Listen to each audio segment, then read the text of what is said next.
This is Sarah Stewart Holland. And this is Beth Silvers. You're listening to Pantsuit Politics. Today we're talking about Medicaid, as Republicans try to enact their agenda through one big, beautiful bill. When it comes to Medicaid, they're facing some tough realities financially and a philosophical dilemma. Who are Republicans for? And what is their promise to voters? We're going to break down those questions today. And then outside of politics, we are often asked how we manage to talk about issues like this all day, every day, and stay sane, happy, focused, productive. There are lots of answers to that question, but one of them is leaning into more creative work. So both of us, plus Elise and Maggie, have been writing more over the past few months. We're going to tell you about that at the end of the show. But first, we are celebrating 10 years of Pantsuit Politics, and we have reached that milestone for one very simple reason. Listeners, consistent financial support. Book deals come and go.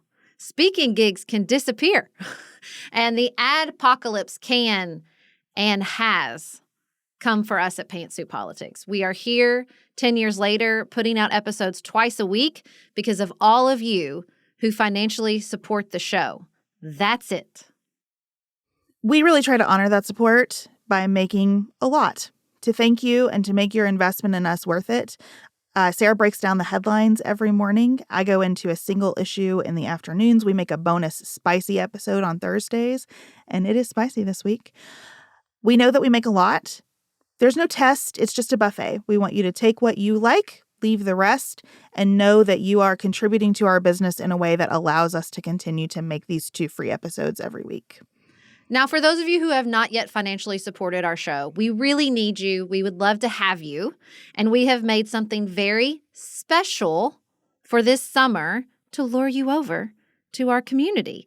We are going to do 30 days of meditations on reimagining citizenship. It's going to begin on June 5th. They're going to be very short, 2 to 5 minutes every day. They're going to end on July 4th. We're going to refill our proverbial tanks that have been pretty emptied by the last few months, years, and reflect on our role as citizens that connects us all one to each other. And we're going to have some fun. Our beloved longtime listener and executive producer, Norma, who is also known as the driest wit in every comment thread, is bringing the Pantsuit Politics Film Club to the Spice Cabinet. Yay! She has selected 6 films in complementary pairs. We'll talk about them over the course of the summer in 3 different chats. The first 2 are good ones, Women Talking and 12 Angry Men. She's just coming out of the gate strong. So it promises to be a very special summer at the Spice Cabinet. We really want you to be there. We really think this is where we do some of our best work. We really think this is where the best connections happen in our community. We really think there's something special going on here, and we want you to be part of it. So please join us. You can find the link in the show notes on our social media at pantsuitpoliticsshow.com. Next up, let's talk about Medicaid.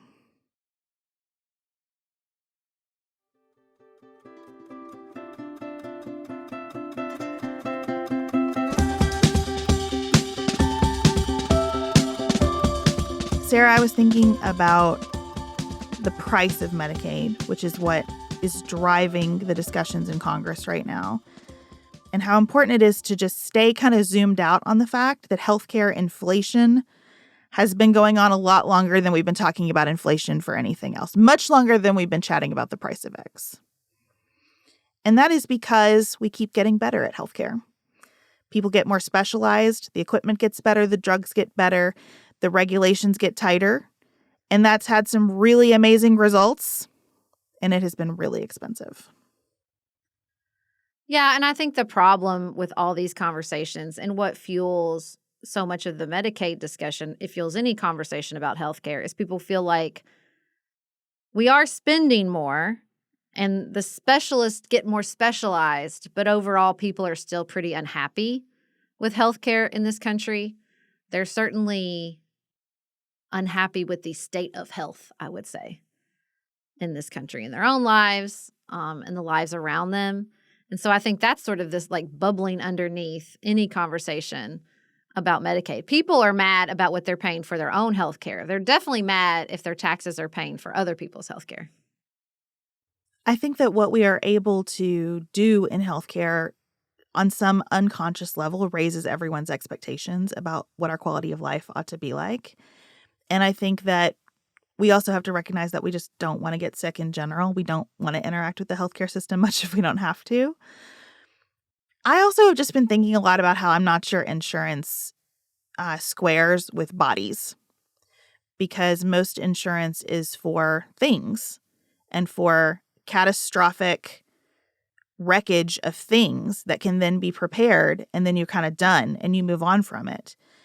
And the people for whom health insurance is absolutely essential, it's not a one-time catastrophe that is then remedied and they are restored to their condition before the catastrophe. It is an ongoing, life-changing situation. And I think that's part of why we keep running into insurance making everyone unhappy, because we're trying to sort of spread that cost over a risk pool the way we would if we were talking about cars or houses. And bodies are just so much more complicated than that. Well, I mean, Medicaid gets the closest to what the rest of the world has decided, which is we're not going to try to particularly find a way to profit from spreading that risk over people we're choosing to insure. So, I mean, most of the world, particularly Europe, parts of Asia, Canada, obviously, have government health insurance, has its own problems. But, I mean, that's the thing is like, you know, if you put the 68 million people on Medicare, which is public health insurance for people over the age of 65, and the 70 million people that are on Medicaid, which is public health insurance for low-income families and people with certain disabilities, well, that's about half of America. So we got half of America under one system, half of America under the other system, a healthcare industry trying to navigate both systems. Boy, whatever could go wrong. And those systems are designed as a replica of the private insurance systems. And so they are financially unsustainable. And even as we've tried to figure it out, you know, with Medicaid, we have this partnership between the federal government and the states. We're still in this model that I think fundamentally leads to a lot of unhappiness because you're trying to manage care and access to keep the costs down. And that cost focus in any part of the system just puts a lot of pressure everywhere. So I think we recognize, first of all, it is an imperfect system. It is a very, very expensive system. Right now, Medicaid accounts for about 20% of total healthcare spending, all healthcare spending. A fifth of it is Medicaid. That's, again, how many people are involved in the severity of the intensity of the care that they need. And the federal government pays part of those costs. If you have seen in reporting about this, the acronym FMAP, that's the Federal Medical Assistance Percentage. So we don't write a federal budget and say, here are the number of dollars we will spend on Medicaid this year. We just know that we will have to spend dollars on Medicaid this year, and we kind of anticipate what that might look like based on past experience. But we're putting in a percentage to go along with what states are paying. And what states pay depends on the wealth of those states. There is an income per capita formula. So the wealthiest states like California and Massachusetts get 50% of their costs paid by the federal government. Mississippi, with the lowest per capita income, gets 77% paid by the federal government. And that just adds up to a lot of money. The fiscal year 2023 Medicaid spending totaled $880 billion. The federal government pays 69% of that. $606 billion, about 8% of the federal budget. And in order to cut taxes, House Republicans are trying to get that number down. They want to give $5 trillion in tax breaks. And because of that, they need to find at least $1.5 trillion in spending reductions from Medicaid, food stamps, and green energy programs.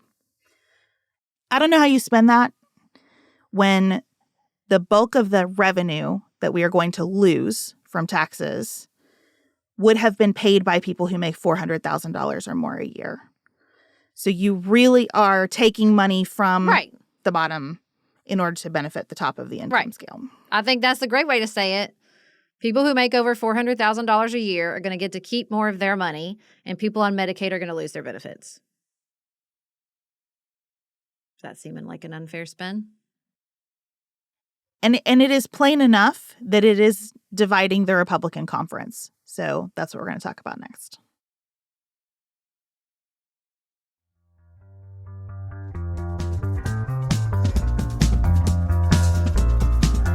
Sarah, I know you were really interested in an editorial from Josh Hawley, because it really does kind of lay out the contours of the division in the new MAGA Republican Party.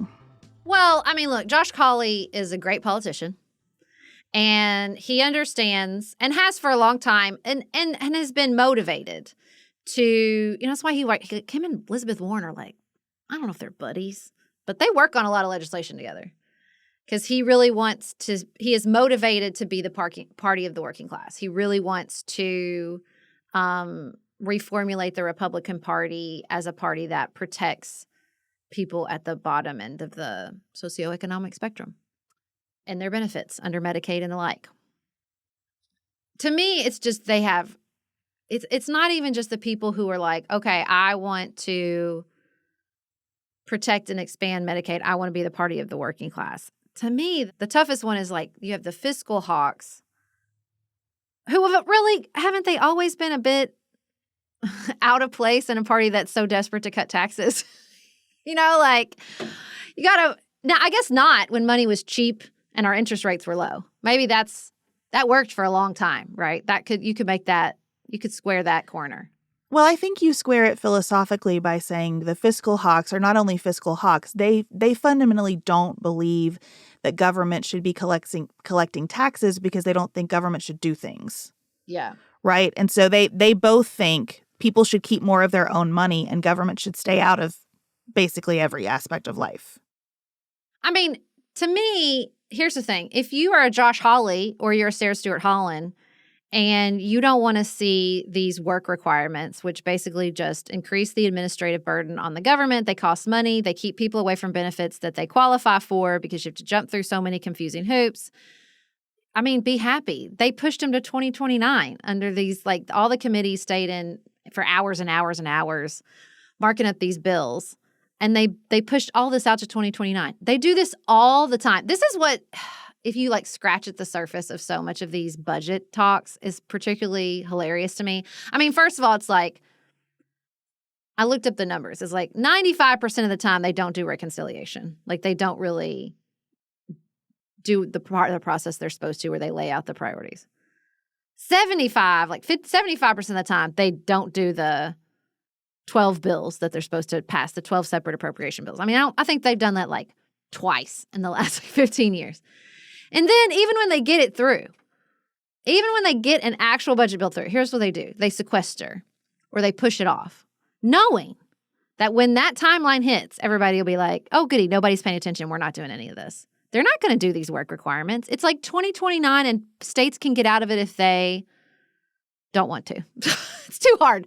So if you're a person who actually hates Medicaid and wants it to be harder for people to get on Medicaid, not Josh Hawley, but some other portion of the Republican Party who fundamentally just believes people shouldn't be on Medicaid, I'd be mad because they're not going to do this. They pushed it to 2029. What do you think is going to happen then? Give me a break. Well, they pushed it to 2029 so there'll be a different president, right? They don't want Donald Trump to be saddled with this because he doesn't want anyone saying that he cut Medicaid in any way. And we know the work requirements don't work because we've tried them lots. Now, that's still a problem politically because I think a lot of people think work requirements sound like common sense. I think that is probably a winner in the spin of all of this for Republicans. What I think I don't know. They have a lot of people on Medicaid. You still think it sounds like a winner? Well, I think it sounds like a winner. I think when people run into the reality of it, it will not be. It will not be popular. They're clearly concerned. Did you catch, I think it was Guthrie's committee who passed a rule at the beginning of the markup that lasted for 23 hours that you could not use another representative's name? It was 26 hours. But yes, 26 hours. Can't use to do names. Lots of little things. And I think that they believe that adding this bureaucracy won't ultimately get assigned to them because people are used to the government being big and bureaucratic. So I think that they're trying to work around the margins here. It's a sneaky way to make it harder for people to get access to care and make it harder for people to afford it. And that's the big thing. There are lots of estimates about how many people will lose health care because of this. The biggest piece to me is that way more people than that will have trouble paying for their health care. Lots of people on Medicare, so they've reached 65, they're on Medicare now, cannot afford the Medicare copays. And so they have Medicaid to help them pay for their Medicare. That's a population that will really suffer under this bill. I mean, the bigger issue to me is I don't care if you institute your most beloved dream of work requirements. It doesn't pay for your tax cuts. It doesn't matter. It doesn't matter. I don't care if you get your conservative wet dream and get all these work requirements and roll it out like Georgia has, because also, P.S., it costs the government money to do all this work, especially since you've probably fired half the people that are supposed to do it under Doge. It doesn't matter. Where's Chip Roy? It doesn't matter. It's not going to pay for the tax cuts. It's not going to pay for the extension from 2017. It's not going to pay for no tax on tips. It's not going to pay for no tax on overtime. They dropped the Social Security. My dad came in this morning. He's like, it's going to really help me. I'm like, that's not in there. They're still going to tax Social Security. So they've been selling that. It's landed. People think they're going to get it, and they're not. Even the overtime stuff is like they're hiding the ball. Like it's like not on income. I think payroll is still taxed on payroll, but not on income or something like that. But it doesn't even matter. It's not going to pay for it. All these people that have been crowing about the deficit and spending under Medicaid and spending under Medicare, and they've got both houses and the presidency, and they are not going to get anywhere near addressing this deficit. And I don't think they'd be anywhere near addressing the deficit without the tax cuts. I mean, Chip Roy is out there. He has said to say that we have a gulf is an understatement. Like the Freedom Caucus is really mad about how this is coming together, because what's happening is what always happens. You have just a bunch of different factions at work, and everybody gets a little bit of what they want, but not the whole thing. And so we end up just continuing to balloon the deficit and the debt. I think it's really interesting that you have the Republicans who get tagged with the label moderate, which I think is a bizarre tag in today's political climate for just about anyone. But the fight that they're waging is for the SALT deduction. Mm-hmm. So they want to cap in states that tax people a lot under state law. They want a bigger break on federal taxes for people who are paying a lot in their states. And that's the hill that they're willing to die on. Meanwhile, you have people fighting for Medicaid. Meanwhile, you have people saying we're spending too much money. We can't possibly do all that. But it seems like everybody's united around the tax cut portion. It's like that part can't be debated. And that's what I think it's weird. I think it's healthy to debate a lot of this stuff. I was listening to one of our old episodes, and I was kind of mad at myself listening back to it because I was really apologetic about my defense of Joe Manchin and Kyrsten Sinema. It was in a reconciliation process, and those two were holding things up for Democrats. And I was like, well, I kind of think they have good points, and I'm sorry. I know everybody's mad about that. And I'm listening back. I'm like, why are you sorry? It's good. Parties should debate. There should be fights about these things. They're important. This is the job of Congress, to fight these things out. It's wild to me that there isn't a substantive real fight about the scope of these tax cuts within the Republican Party. That's because it's just... This is our fault. This is the people of the United States' fault. All we want is tax cuts. All we want forever and always is tax cuts. There has been a lot of things that have changed over my time in the American political system. Lots and lots of things are different from I don't know, when George H.W. Bush lost to Bill Clinton. But guess what isn't? No one wants to increase taxes. No one wants to look at people and say, we can't cut taxes forever, continuously, until the end of time. First of all, eventually we get to zero. And second of all, we're a bigger, more complicated country. It's expensive, and no one wants to do it. But you know what? There was a glimmer when Donald Trump, a week ago, was like, maybe we could raise taxes on the super rich. Great idea. Everybody likes that idea. Could we agree on that? Could y'all just, instead of extending the 2017 tax cuts, which will primarily benefit the wealthy, could you maybe raise taxes on the wealthy? That'd be great. something, literally anything to raise money. Because I know deep down, all of you understand that we are not going to address our massive deficit with cuts. Surely to God, in your heart of hearts, when you're alone in the middle of the night at 3 a.m., just you and the Holy Spirit can be honest about that. On the one hand, I think it's correct that the public needs to get right with the fact that we can't forever be paying less and receiving more, because that's really what we want. We want to be paying less and receiving more. On the other hand, I don't really fault people for saying these systems seem pretty flawed. And they are cutting the federal government back. And I do feel like I'm getting less all the time, so I would like to pay less for it. You know, it makes me sad that this Medicaid fight doesn't seem to be prompting a discussion around, like, what our alternative systems are. Is this the best way? Could we gradually transition to a saner system? Like, I think that Mark Cuban is really onto something when he talks about how maybe at the federal level, we need to say there is a percentage of every person's income beyond which they should not have to pay anymore for health care. There's an acceptable percentage of every person's budget that could go to health care. And if they exceed that percentage, we're just going to pay for it. Maybe that's what we need to do. I think we need to rewire the system.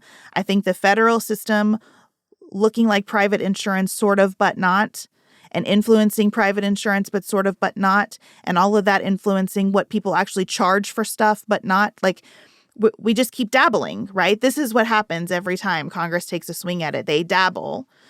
And I know that was a critique of the Affordable Care Act. There were people saying that ended up dabbling more than we wanted to. We wanted to fundamentally reorder things, and instead we dabbled. And you can't change it all overnight, but you could have those debates. And watching Congress continuously refuse to have those debates in a meaningful way that go somewhere and that plan and do the hard work of saying to people, yeah, even while I'm still sitting in this seat, you're going to experience some change. I'm not just going to kick it down the road and tell you I did something. It's frustrating. And so I get why public sentiment is like, yeah, charge me less. You seem to be doing less. I'd like to pay you less to do it. I think that's kind of the vibe. I mean, I'm ready for all kinds of big changes. I'm done with the dabbling. I like the percentage of income. I would like an income cap on Medicare. I'm sorry. Like, Bill Gates probably qualifies for Medicare. Why? What are we doing? Why are the super, super wealthy qualifying for Medicare? That's what's so wild to me. America is so inconsistent. It's like, you know, if you're poor, what the heck? Why are we paying for things for you?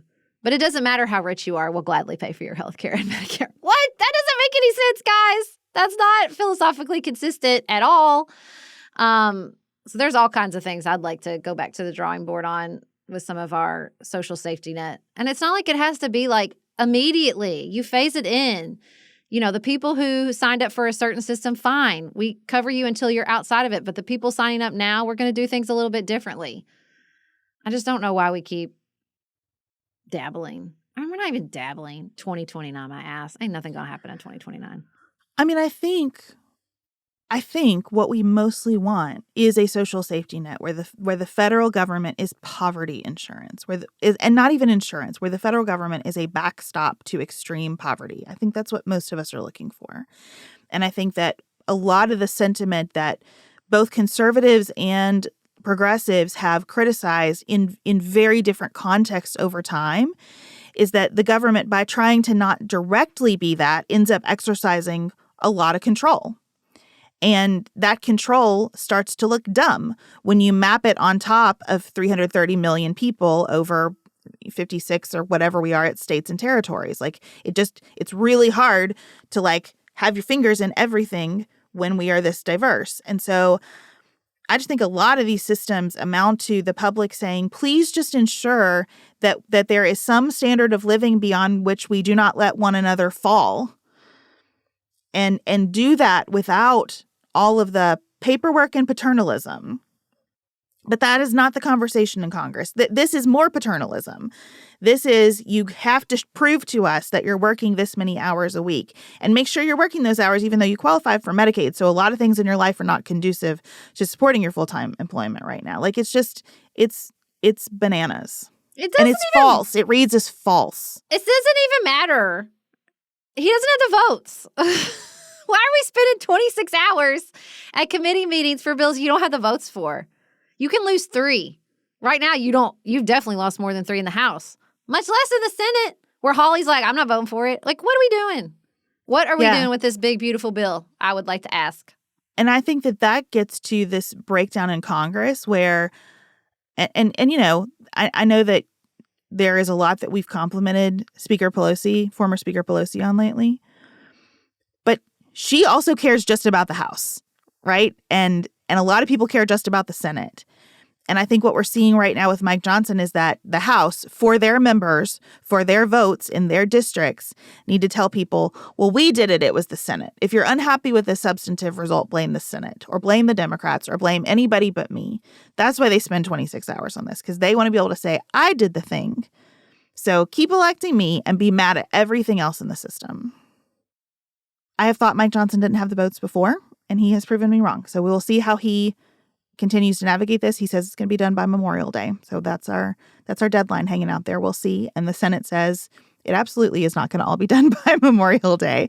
We'll be continuing to watch this dance between Mike Johnson and John Thune and the President of the United States. And I really appreciate hearing from all of you who have experience with Medicaid or who have an understanding of how these cuts would affect your state, because that's the part we didn't really cover.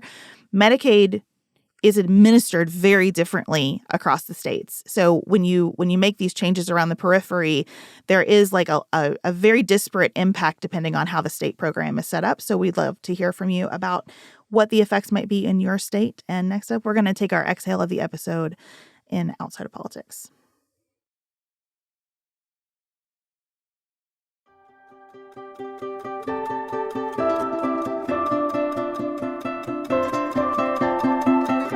Sarah, I don't know about you, but I feel like whenever I tell people what I do for a living, they're like, and how are you even minimally happy? And, part of my answer to that is like, I do get to go beyond the headlines. I don't just see the news alert and get mad. I get to see the news alert and then say, I wonder what's going on there, and dig into it and spend, as many hours as I need to getting behind it. And that kind of helps me work through it. But also, I think all of us, once we knew the election results, decided really intentionally to shore up the self-care components of our lives. Yeah, I mean, a big component for me is I have to get out of my own head. And the main 2 ways I do that are reading and traveling. Definitely reading, because that's beyond sleep. That's the only time when my brain is not very busy. And so I write about both of those things on Substack over the last year. I started mine in the beginning of 2024, but in the last 3 months, 6 months probably, you've started a Substack. Maggie started a Substack. Elise has started a Substack. So clearly there's like some creative energy out there. I started mine in part because I was putting all my summaries of what I'd read on Instagram, and I'm really trying to not work for free for Instagram or Facebook. And so I was like, this is dumb. I want to put this in a place for myself, a place that I own, that I can tell people that this is where you can find my reading reviews. This is where you can find my thoughts on whatever the latest IT novel is or the classic piece I'm reading over the course of the year. And so I did that all last year, and I really, really loved it.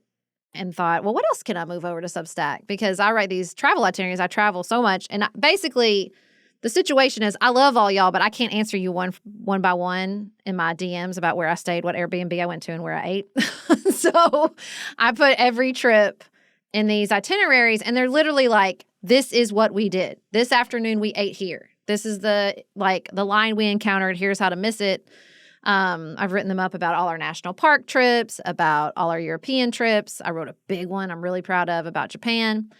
And so I was like, well, I'm going to move all this over to Substack too. I really love it. I really love writing those. It feels like I get a little bit something else out of all the work it takes to plan them because it's a lot of work to plan these trips. And so my little Substack is now called By Plane or By Page. And I think it's just a great space. I like being over there. I like being on notes. I like seeing what y'all are writing. I like having the space. It feels very much like the kind of beginning days of blogging where you have a thought and you're like, I have some things I like to say that we can't all fit it in 2 episodes a week. We can't all fit it in even the stuff we make on our Pantsuit Politics Substack. It's just such a creativity breeds creativity, right? And the more you write and the more you think and the more you have to say, and just really nice to have a place in a community over there to share all that.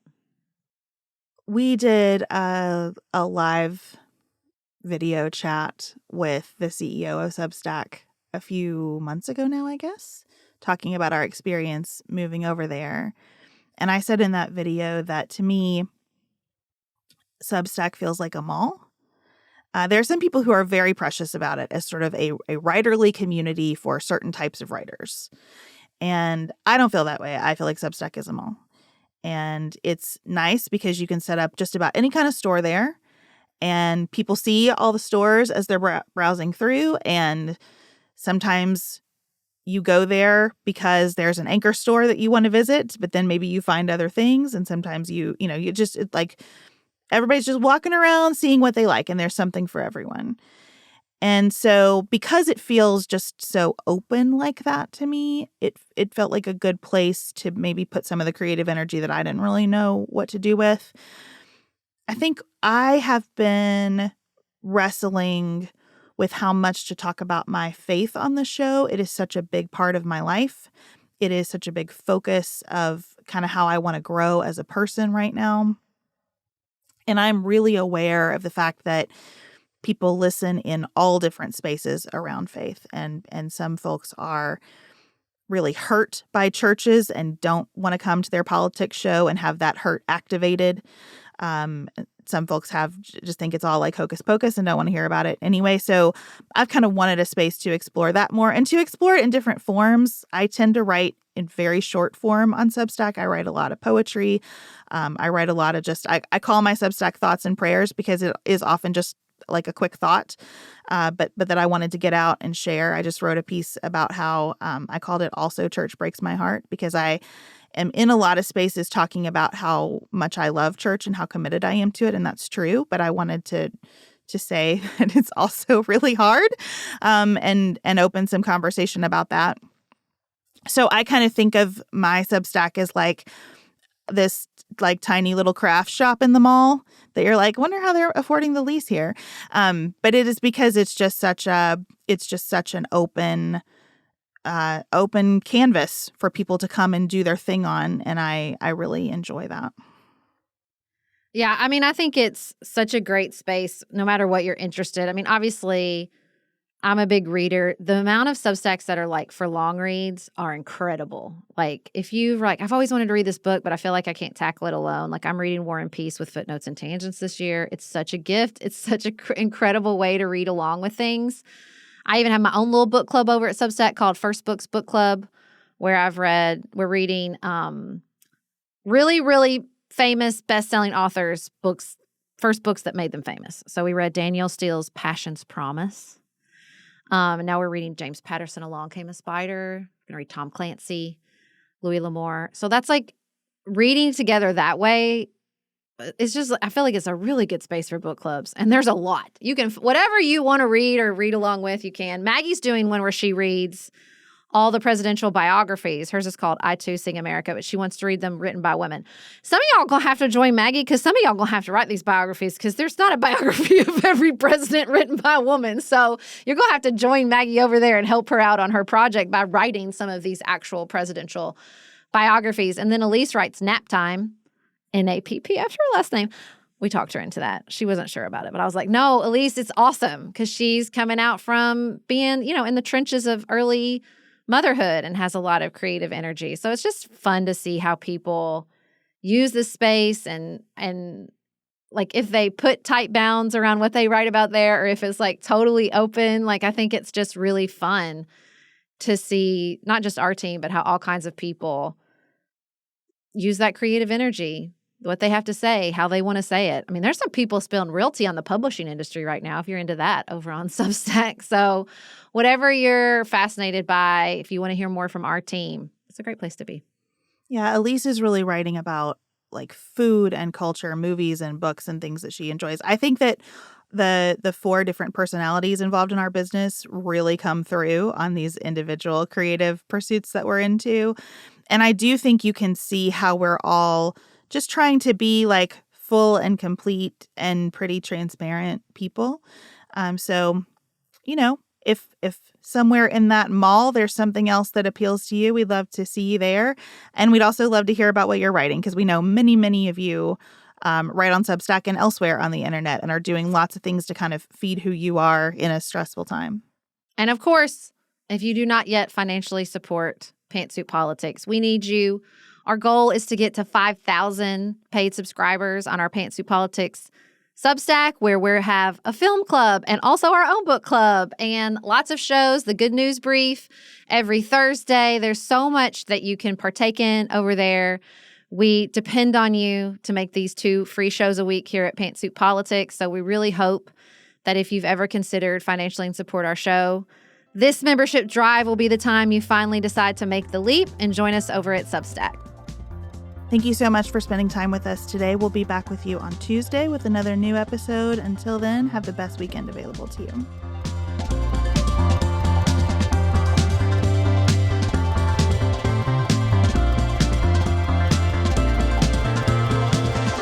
Pantsuit Politics is produced by Studio D Podcast Production.